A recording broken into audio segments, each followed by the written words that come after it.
¿Cómo están? Comenzamos aquí una nueva edición de Noticiero Judicial con los titulares. Implicancias y normativas que regularán el nuevo acuerdo de unión civil. Más de 441.000 son los inmigrantes en nuestro país. Una nueva edición del programa Hablemos de Justicia debatió sobre su situación y el acceso a la justicia. A comienzos de año, el Parlamento aprobó el acuerdo de unión civil, permitiendo que parejas homosexuales y heterosexuales puedan suscribir un acuerdo reconocido por ley para vivir en familia. La normativa regulará aspectos como patrimonio y bienes. Luego de 4 años de un intenso debate en el Congreso, fue aprobado finalmente el acuerdo de unión civil. Por sus implicancias sociales, culturales y jurídicas, este acuerdo ha sido comparado incluso con el derecho a voto de las mujeres en los años 50. La iniciativa, que ya está lista para ser promulgada como ley de la República, crea el Estado Civil de Conviviente, al que podrán optar parejas tanto heterosexuales como homosexuales. De esta forma, el acuerdo de unión civil se convierte en la primera regulación legal que reconoce la diversidad de la familia. Así lo explica la jueza Macarena Rebolledo, miembro de la Comisión de Derechos Humanos y Género de la Asociación Nacional de Magistrados. Estas familias han existido desde siempre.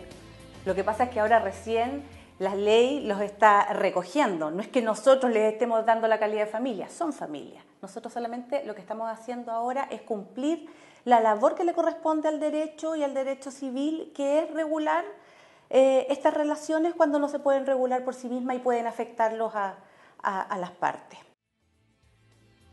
En la práctica, la nueva legislación reconocerá las uniones civiles ya celebradas en el extranjero. En el caso chileno, los convivientes deberán solicitar hora en una oficina del registro civil, lugar donde firmarán un contrato que regulará los efectos jurídicos de su convivencia. Entre ellos está el establecimiento de la relación de parentesco entre uno de los convivientes y los parientes del otro. Además, quien contrae la unión civil podrá ser considerado por el juez de familia para otorgarle el cuidado personal del hijo o hija de su conviviente civil, en caso de inhabilidad física o moral de este último. Para efectos patrimoniales, el régimen general de bienes entre los contrayentes será la separación total de estos, sin perjuicio de que puedan optar a un régimen de comunidad para el sustento económico de la familia. En la aprobación de este acuerdo, las organizaciones que defienden los derechos de la comunidad de lesbianas, gays, bisexuales y transexuales en nuestro país cumplieron un rol prioritario.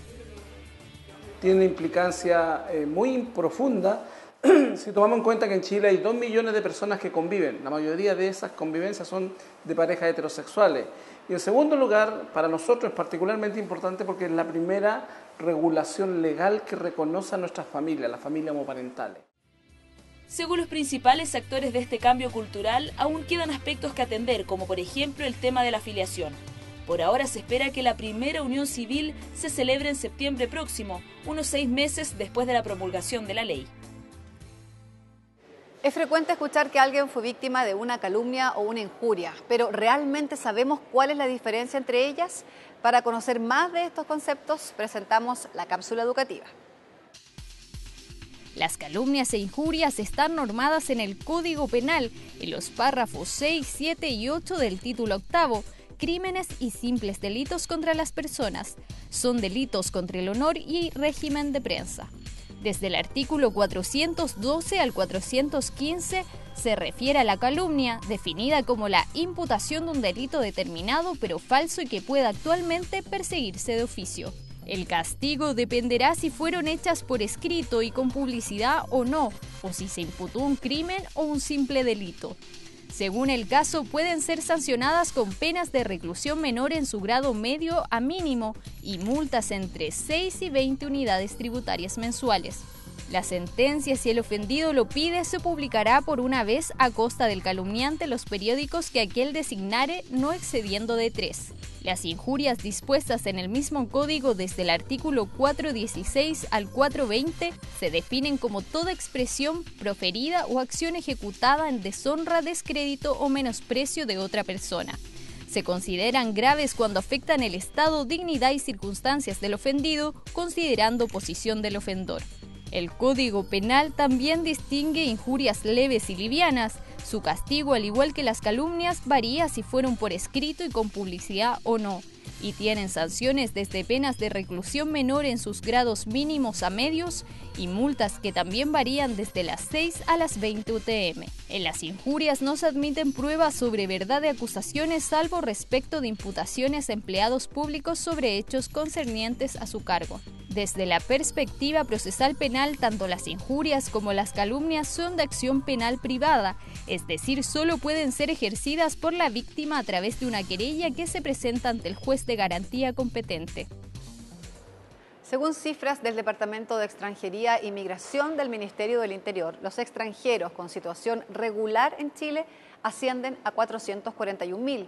Esta considerable cantidad vuelve necesario un análisis sobre la protección de sus derechos en ámbitos como la salud, la educación y el trabajo. Aquí va un compacto de lo que fue el tercer capítulo del programa Hablemos de Justicia, dedicado a los migrantes en Chile.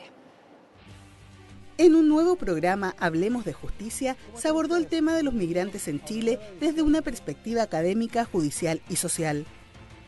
En este nuevo capítulo, el panel estuvo integrado por Jimena Po, académica de la Universidad de Chile, Lidia Poza, jueza del 9º Juzgado Civil de Santiago y directora de la Asociación Nacional de Magistrados, y Pablo Vera, encargado legal de la Fundación Servicios Jesuitas Migrantes. Ley de Migraciones y Extranjería, la discriminación y la situación actual del proceso migratorio en Chile fueron algunos de los temas de discusión. No es quizás tan necesario, a mi juicio, tener una ley tan específica respecto de estas personas, porque en definitiva son como cualquier otro que va a un país que quiere aportar. Nosotros no creemos que los que migran son mano de obra ni son trabajadores, son personas y como tal se debe abordar desde esa mirada. En esta emisión, los expertos resolvieron preguntas ciudadanas de los migrantes. Si soy inmigrante, ¿tengo acceso para que me atienda en el hospital? La Constitución Política chilena asegura a todas las personas el acceso a los sistemas de salud, no el derecho a la salud. ¿Cómo los chilenos nos referimos a los migrantes? La terminología correcta fue aclarada por los expertos. En ningún caso nosotros podemos hablar de migrantes ilegales o migrantes irregulares, solamente migrantes que se encuentran en una situación que puede ser transitoria. Hay que aprender, creo yo, sobre todo a nivel de los medios de comunicación, de instalar en el cotidiano otras formas de relacionarnos. Sin duda, un tema que está en la contingencia del país y donde aún queda mucho por analizar. Para ver nuevamente el programa Hablemos de Justicia de los migrantes, puede revisarlo en el canal de YouTube del Poder Judicial. Y la siguiente es otra información proveniente del Poder Judicial. Ponga mucha atención, de seguro será de su interés. La Dirección de Asuntos Internacionales fue aprobada en las 16ª Jornadas de Reflexión de la Corte Suprema en Castro el 2013 y se convirtió en la 4ª dirección que presta asesorías al máximo tribunal. A comienzos de este año, sus labores se ampliaron al tema de los derechos humanos. Lo que se hizo y que se quiso con esta iniciativa fue unificar, uniformar y centralizar todo lo que son tanto cooperación judicial internacional como relaciones internacionales que están a cargo de esta Corte Suprema. La dirección cuenta con 2 áreas de trabajo, las relaciones internacionales y cumbres, que tiene por objeto la vinculación de la Corte Suprema con los poderes judiciales extranjeros, y la cooperación judicial internacional. Los exhortos, por ejemplo, si nosotros queremos, un tribunal de Chile quiere solicitar que se haga una diligencia en un tribunal extranjero, pasa necesariamente, se autoriza desde la Corte Suprema para que vaya a ese tribunal. Esta área cuenta con una oficina de tramitación internacional donde se gestionan exhortos, exequatur y extradiciones que se llevan en la Corte Suprema. Este año, por una resolución del Pleno de la Corte Suprema, se agregó a la Dirección de Asuntos Internacionales las atribuciones de una Secretaría Técnica de Derechos Humanos a cargo de la subdirectora Natalia de Ascuénaga. Lo que queremos agregar son también estudios y proyectos relacionados con los derechos humanos y la comunicación interinstitucional que nuestra Corte Suprema pueda tener, ya sea con otros poderes judiciales respecto a esta materia.